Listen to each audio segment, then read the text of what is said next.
I think that this project in particular is one of the most exciting things that is happening around structural change, and I mean, it sounds really, I can make anything sound boring, around the structural changes in the sector and how we work with each other. But it really is, because I think that, and I said this way back when I was working at TRIAC, when I talked about the collaborative work that the CASIP agencies were doing and the stuff that we were trying to do with you around the Job Developers Network. I would go out and speak to other places about the work that you were doing and say that this was a phenomenal exercise in swimming upstream. Because all of the forces at play tell you not to do that, tell you to go insular, to work by yourself, to deliver your own outcomes and just drive toward those targets that were given to you in isolation. And what you're doing is coming up for air and saying, no, the bigger picture is much bigger. And so we have to work a little differently and challenge those forces that are at play. So I think that this whole project, I think what CASIP has been doing for the last, is it 10 years now? 15. Is just a really exciting visionary exercise. And I think it's just exciting that it's coming to this level, that the organizations are identifying you as leaders, as the emerging leaders who are going to take it to the next stage and the next level.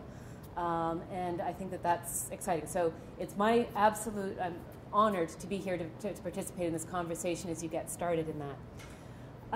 As Beth mentioned, I'm now with the Mowat Centre, and for those of you who don't know what the Mowat Centre is, and you really don't need to, most people don't, it's a public policy think tank that is at the School of Public Policy and Governance at the U of T.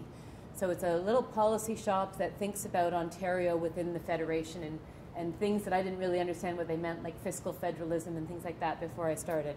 And we have a little niche corner, there's two of us, and we're thinking about the not-for-profit sector and what needs to change in terms of public policy and how the province works with the sector. And one of our early, and I've only been there for a year, it's just started, and our first project, we worked with the Ontario Nonprofit Network. We partnered with them, or they hired us rather, to do a survey for them. They wanted to embark on something they called a human capital renewal strategy.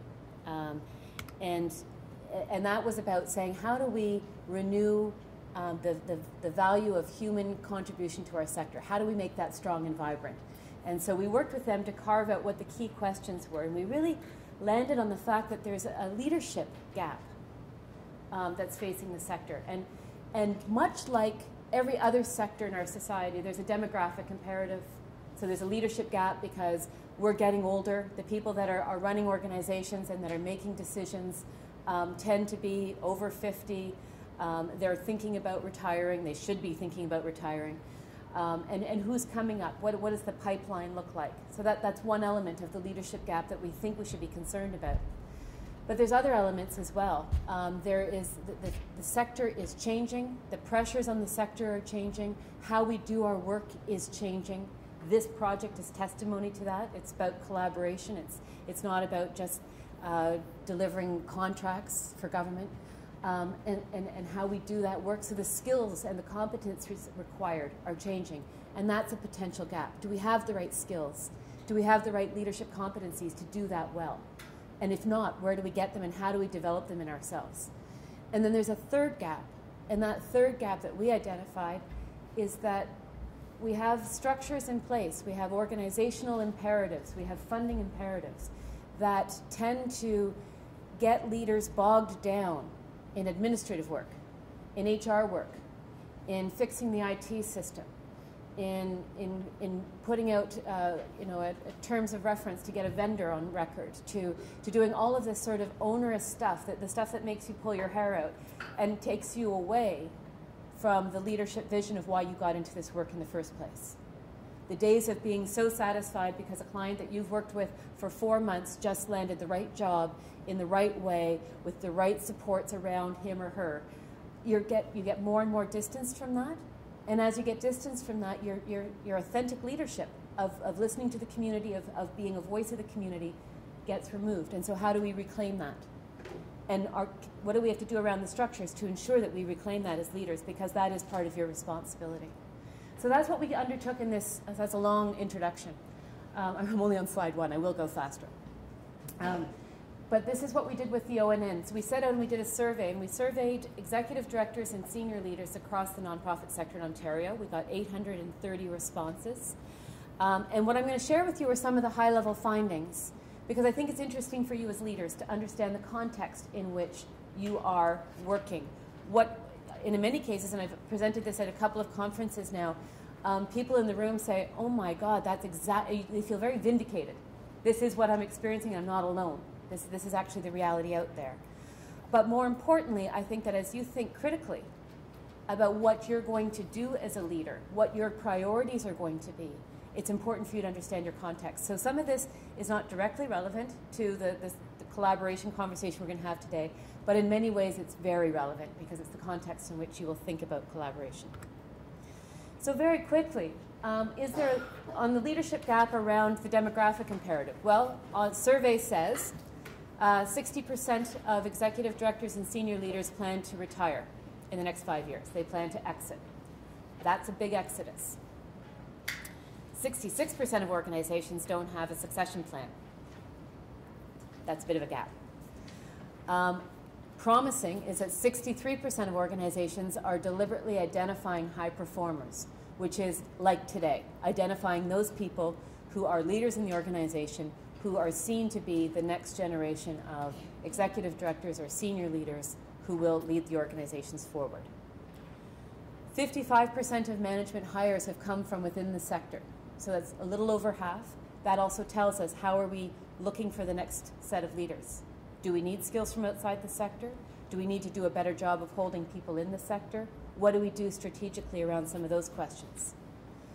And this is the one I find very alarming, and something that I think we all need to pay attention to, which is that 44% of high-performing employees have left their jobs and their organizations because of a lack of leadership opportunities. So we had really good people with really good potential, and we couldn't hold on to them because we couldn't give them the next challenge. And it may not be executive director. That's not the be-all and the end-all. And part of our survey found that a lot of people don't want that job. Thank you very much. But there's other jobs with leadership capacity. And are we crafting those jobs even? Are we setting them up in the right way? And are we giving people the right opportunity to engage in decision-making, to set a course, and to leverage their own leadership in their roles? And I think that's an important question for all of the agencies. Who are you? Well, the leadership profile says that we're pretty well educated. As a sector, we compare very favorably to other sectors. High levels of education, post-secondary, 38% with a BA, almost 30% with a master's or PhD. That's really high. So we've got educated people. Why are they here? Well, they come to work here because they want to do work that makes them feel good. That's the number one reason. They want to work for something they care deeply about. They want to be able to use the skills they've gained. They want to use the knowledge that they've acquired. They want to not be driven by the profit margin. So we're here because we want to see a healthier community. We want to put what we're able to do to good use. We're not driven by the money. That's clear. So let's just get that aside. We're not going to be, living in Rosedale anytime soon, unless we sort of attach ourselves to someone who can make that possible for us. And so that's not the driver. What's important is that we're doing work that is meaningful, that we come away feeling good about. How did they get to where they are? And I think this is important, and this is more for sort of the planning piece of it as we get into human capital strategies. But many people in an ED position came from outside the organization. About 1/3 came to their role from not the organization, but 24% were within the organization. 30% were within the sector. But there's a bit of cross-pollination, and I think that that's not a bad thing necessarily. I think there's some literature that calls this the tri-sector athlete. People that have worked in the private sector, they've worked in the public sector, and have worked in the voluntary sector. And those experiences come to bear in our ability to collaborate across sectors, not just within and across other agencies, but how well do you collaborate with your government partners? How well do you collaborate and think strategically with your private sector partners? And as we get into an age where the lines are becoming more blurred and solutions to complex issues involve all these different partners, that skill set is very valued. That's not to say that someone can parachute into your role from 20 years in the private sector and know exactly what they're doing. I would be skeptical of that as well. But they can bring something to the table, and that's what we need to learn how to do. And that speaks to collaboration. Challenges in developing the high-performing employees. So I would say the challenges in helping you, this room, exercise and develop your leadership. Number one cited was lack of resources, lack of time. 50% of people felt this was the number one challenge. Now, I think what you're doing here today and over the next 6 months is hugely important because it's saying we have to make time. You don't develop leadership because you're burnt out, when you're burnt out. When you've done, a month of 10-hour days and all you have consumed with you is the work and getting things done and the stress and the timelines and get to the next person and get to the next report and churning it out, you're not developing leadership. You're getting burnt out. And so the ability to take a day and stand back and think about bigger picture questions and to think about, where does my leadership take me? What does leadership for my organization look like? Also that part of leadership where you put ego to the side and say, what is the mission about and how am I contributing to that? You have to take time for that. That doesn't happen in the midst of burnout. And so that's an important piece, I think. So I highlight that. Developing leadership. We asked people to assess which experiences were helpful in shaping their leadership skills and styles. So green is very useful, and then it's neutral and not useful at all. So people felt that their nonprofit work experience was fundamental, clearly. 91% said this was the big shaper of their leadership skill and style. And I think it is, and I think that that's where you have to draw on what you've been doing. And that's why I think this room is so important, because you have the experience, you have the authenticity of the work that you've been doing with clients, with people working in the sector, with the issues, the challenges and barriers. That is so hugely important in shaping your leadership style and skills, because it's the knowledge that you can't get from reading it in a book. And I don't know about you, I'm guessing you probably get these phone calls. I know when I was at TRIAC, I used to get them all the time, of fresh graduates from a master's in public administration, and they want to talk to you because they really want your job. Or they want a job like yours, or they want to create policy for the government that will tell you what to do. And I remember sitting with them each and every time, and I'd say, well, when I finished my master's, I became a job search workshop facilitator for a couple of years. And actually, it's what I learned in those interactions with the clients, with the organization, with the funder, with looking at it critically, and being right in the nitty-gritty of that work that continues to inform the decisions I make today. Because when you're distanced from that, you lose the truth of what's actually going on, and then you're speculating. And that's where true leadership comes from. It's having that first-hand knowledge of what it means to do the work, of what the lived experience of those clients you are serving are going through. And you can't get that from reading it in a pamphlet or a book.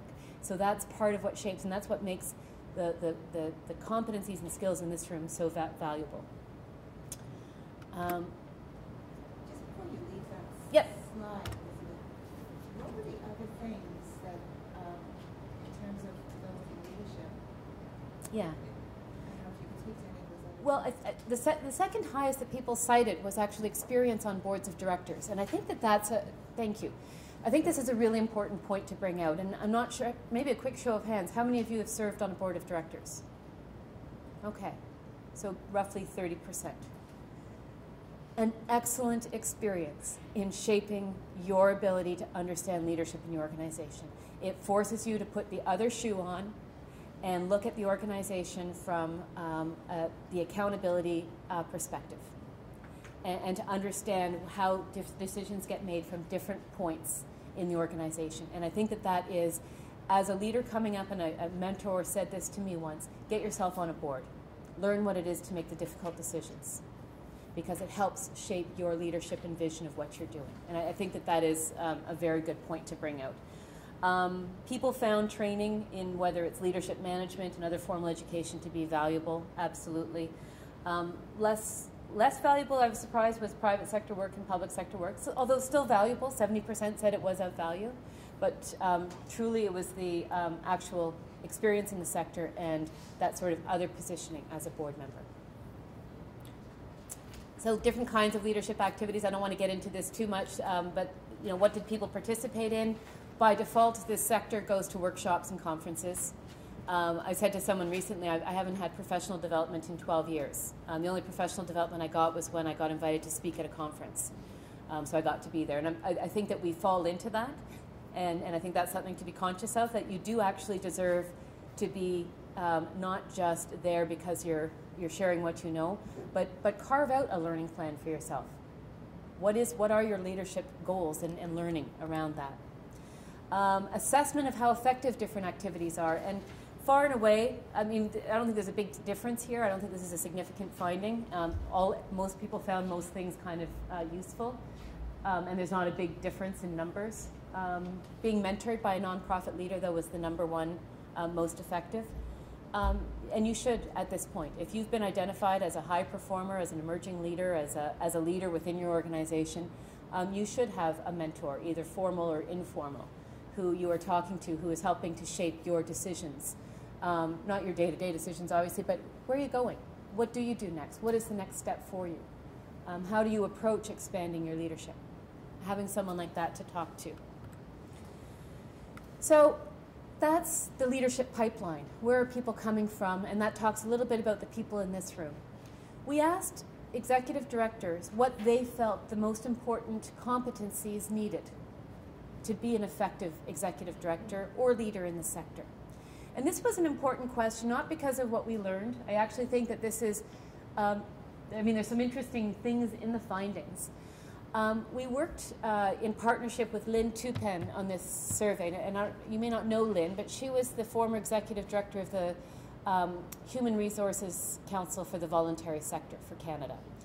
And they've done a lot of work on HR in the sector. And we haven't, as a sector in this country, defined the competencies for leadership. There's no literature on this. It's emergent. We look to the US to get some ideas for this. So I would say this is the beginning of a conversation. We tested a bunch of concepts. This was a test.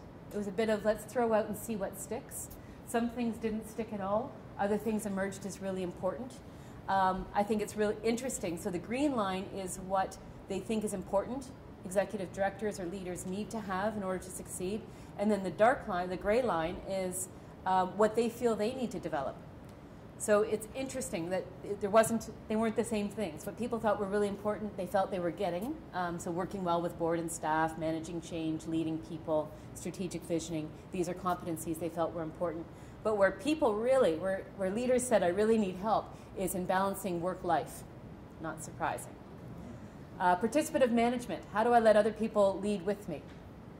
How do I not do it all myself?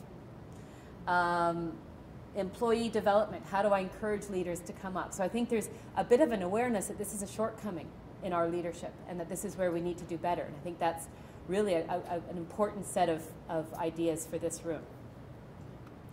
Then we said, what are the skills that we're going to need? So I mentioned earlier, there's a changing environment. What's important to the sector, what we need to be good at, is changing. And so we asked them, what do you think are the skills for the future? And not necessarily that you individually have to have, but that your organization needs to make sure that they have. Number one is measuring and demonstrating outcomes, and this is the tide. This is the tide that's coming from government funders. It's the tide that's coming from your corporate sponsors, your corporate funders. Tell me what difference the money made. What's the return on our investment? The language is changing.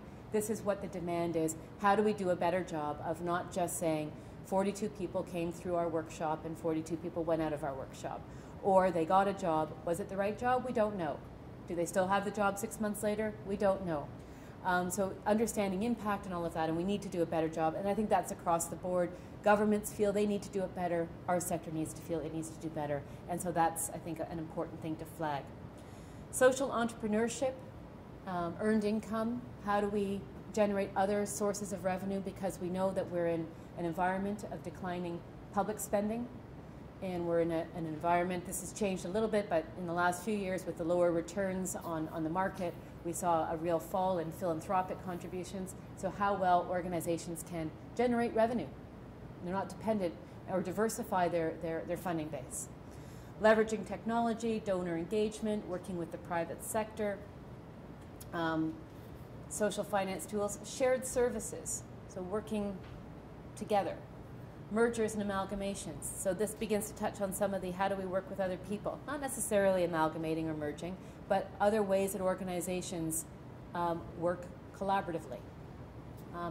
It didn't get as high a number as we might have thought, but I think that it's an emergent trend. We took that away, and then we went to 4 different places in Ontario. We went to Ottawa, we went to Sudbury, London, and Toronto, and we sat down and did focus groups and said, does this stuff make sense? And the first question we asked, and it was about 15 or 20 executive directors in the room, and each time we said, how do you describe your leadership? And how do you describe your ability to exercise leadership? And without any prompting, they all went to the board of directors. They talked about the role of the board and the challenges they have with the board. And then they talked about, and that was across the board. It would go into like a 40-minute conversation. That we weren't expecting that to happen. But then they talked about other elements as well in terms of what enabled or strengthened their ability to be effective leaders. And they talked about being a leader in 3 dimensions. They talked about it as being a leader of an organization, doing the administrative work, the ED, the getting things done, leading a team. They talked about being a leader in the community. And they talked about being a leader on an issue, being a thought leader, and being seen to be out there and making change.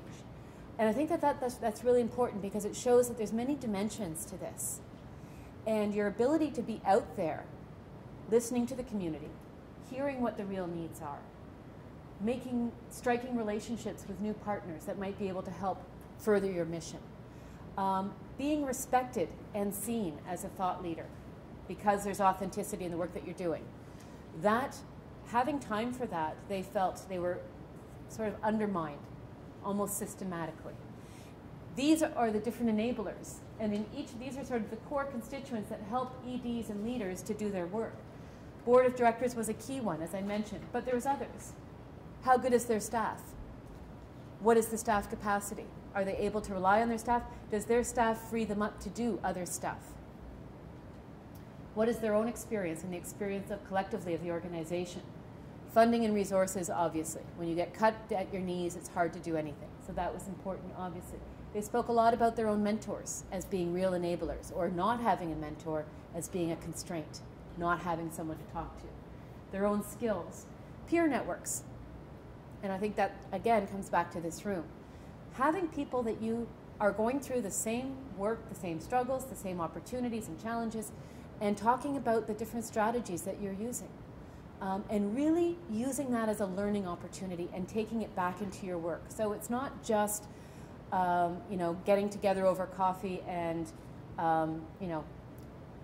complaining or, venting, and you got to do that as well. But it's venting with a purpose, or it's that constructive dialogue of being challenged and having your peers talk to you in a challenging and engaged way that's constructive.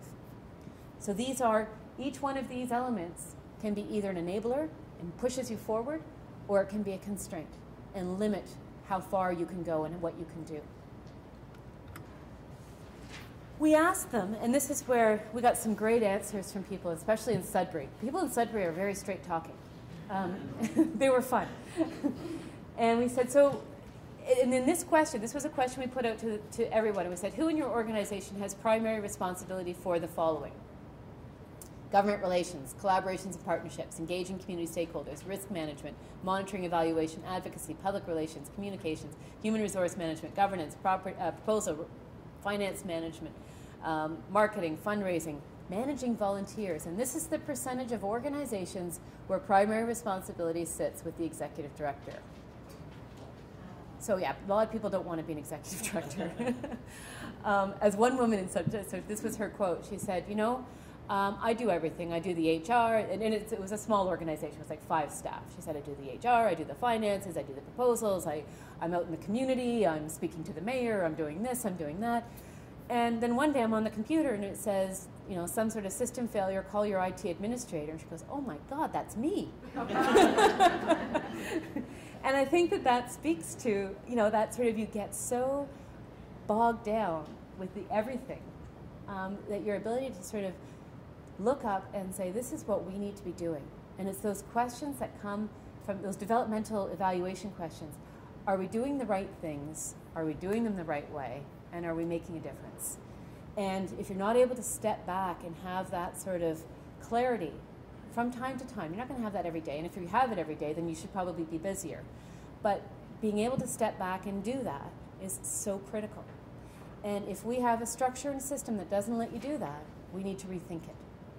Now, I'm speaking to a group of agencies that are well endowed with lots of structures, process, big staff. You have a finance department in most cases. You have administrative structures. So that's not exactly the reality there, but it might be the reality of where some of you end up.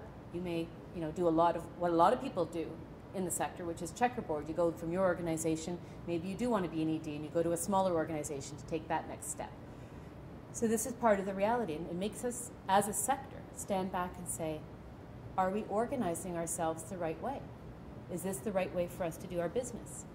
And I think of, I think you interface with a lot of these groups as well. This just sort of drills it down a bit more, and so you do see that it's really a function of the very small organizations.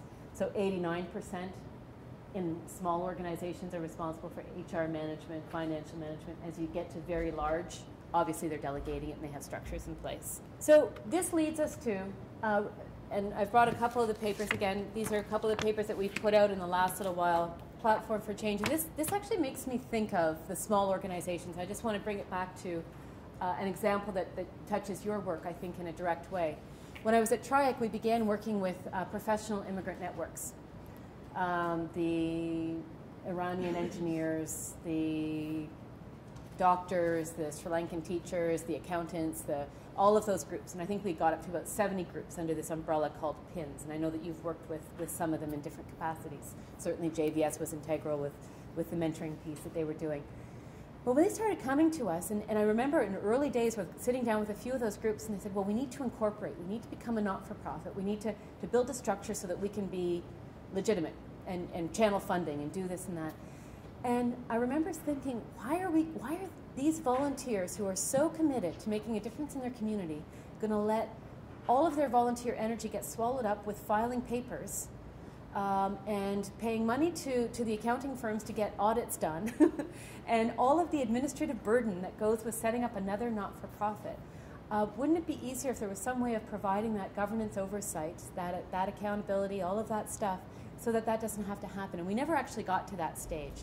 But what was happening at the same time was that the Tides Foundation had been working with these things called shared platforms, which allows projects to work ahead without going into incorporation.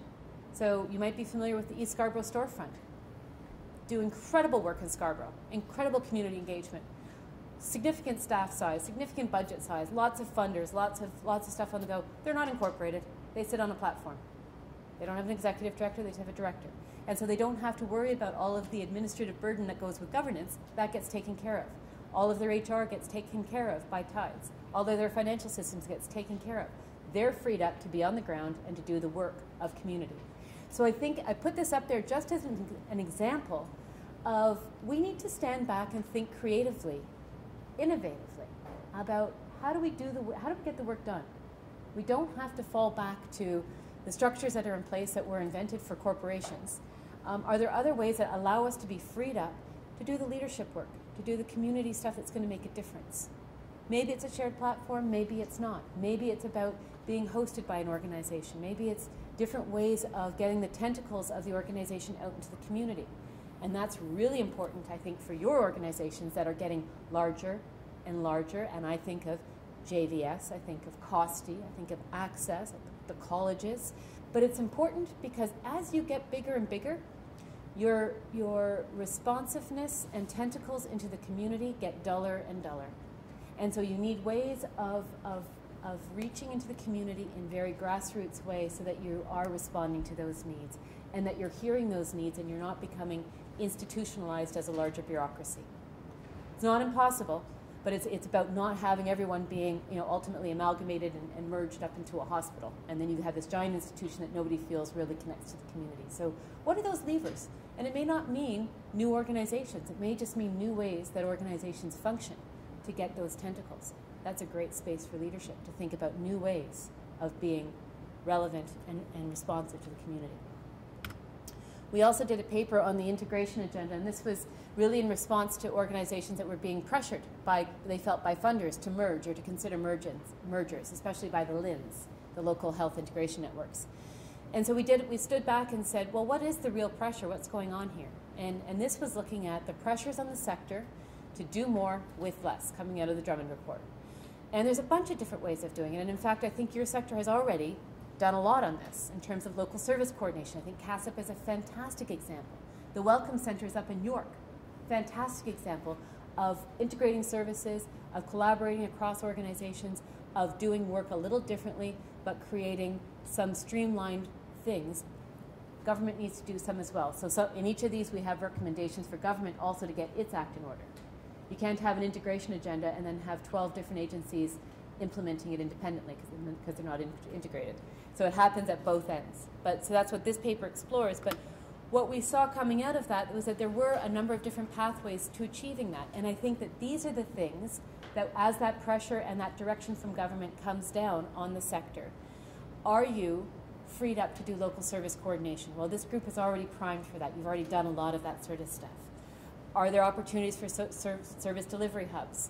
Are there opportunities to streamline funding? And an example of this was when I had a funder come to us at TRIAC and said, you know, we get all of these asks for funding from the different agencies. We don't want to manage that many. Can we just give money to you and you distribute it? And I said, no, thank you. I don't want no, thank you. TRIAC is not going to become a funder. But it speaks to a trend and a pressure that they don't want to have multiple relationships. So how are you going to solve that? You're going to solve it through collaboration, and you're going to need to figure out how you're going to do that. And do you, from time to time, have a lead agency and agree? And that's when it's going to get hard, because then you're talking about money. But these are things you need to think about. Will you ever look at a merger? Maybe, maybe not. You never merge just for the sake of merging. You merge because it's the right thing for the purpose of your mission. Will it serve skilled immigrant professionals better in their pursuit of employment for you to merge? That's the question. Not whether or not one organization wants to get bigger and dominate. And that's never really the driver. But point being, those are the questions you need to ask and think about. So I want to finish off on one thought, and I just want to, it's my experience at TRIAC, which I was at TRIAC for the first 10 years of TRIAC's existence. And in hindsight, and it's always, you start to read things afterward, and again, I was like everybody else. I was a leader that didn't have time to step back and reflect on my own leadership until I got out of there. And then I started reading a lot of this literature on collective impact after I left. And then as I read it, and people were, I started talking to people about social innovation and collective impact, and I thought, well, that's what we were doing. We just didn't put that label on it. I mean, that's what everybody here was doing, but we didn't have fancy terms for it, and so we didn't get fancy case studies and that sort of thing. But as I looked at it, I thought, it is collective impact. We're working a bunch of different stakeholder groups, a bunch of different agencies, working collaboratively for a shared vision and goal. And that's what CASIP is doing. And I wouldn't call it collective impact in the pure sense where you have all of these, you've got a backbone organization, you've got all these sort of metrics and indicators and things like that, but in a common sense way. If you think about the fact that you're all here in the room for one reason, and it's to increase and improve your ability to move the marker on immigrant employment in the GTA. And when you think of it in that way, if that's the driver, it forces the institutional and individual ego to melt away a little bit. And then that will enable the collaboration to happen. What you're doing here is so vital. I have to tell you, I'm telling people, whoever I speak to across Canada, that this is the coolest project I know of that's going on. Because you're swimming upstream, because you're doing something differently. And you are thinking about collaboration in a very strategic and deliberative way. And so I think you owe it to your individual selves and also to your organizations and missions to take this time very seriously and to turn off the Blackberries when you're here and to really focus on these conversations, because this is where the innovation will happen. How are we going to do it? What's it going to look like? Because I'll tell you, TRIAC could not have achieved a single thing that it achieved in the last 10 years without the collaboration of CASIP. If you hadn't been working together the way that you have, mentoring would not exist. It would not exist. The Job Developer Network would not have existed. Our ability to reach more and more employers in different ways would not have existed. Can it be done better? Does TRIAC need to always stand back and figure out how to do what it's doing better? Absolutely. Do you need to stand back and think about how you can do what you do better? Absolutely. But it's a commitment to having those difficult conversations and moving it forward. But I'm just so excited that this project is underway, that it's being funded, that it's going to continue. And I hope that one day I can maybe write a case study about it, because I just think it's so exciting. So congratulations to all of you. Thank you.